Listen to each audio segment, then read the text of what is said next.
Sebuah minibus mengalami kecelakaan tunggal hingga jatuh ke parit di Jalan Poros Makassar, Parepare, Sulawesi Selatan. 1 orang selamat sementara 5 orang penumpang termasuk sopir meninggal dunia.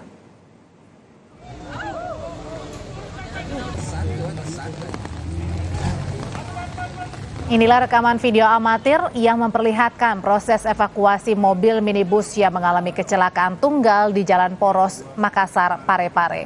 Minibus ini masuk ke dalam parit dan harus dievakuasi dengan menggunakan alat berat.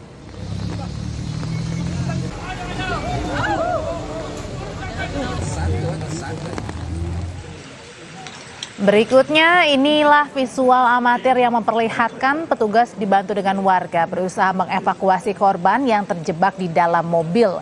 Ada 5 korban tewas sementara 1 korban lainnya selamat.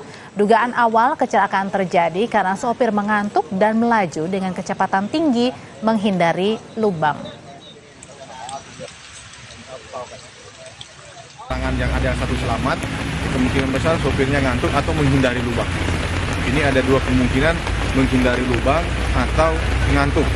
Ya, saya tadi melihat di TKP tidak ada bekas rem, tidak ada bekas rem, hanya ada bekas tabrakan di pohon. Kalau lihat bekas tabrakan pohonnya dengan kondisi seperti itu, kemungkinan kecepatannya cukup tinggi.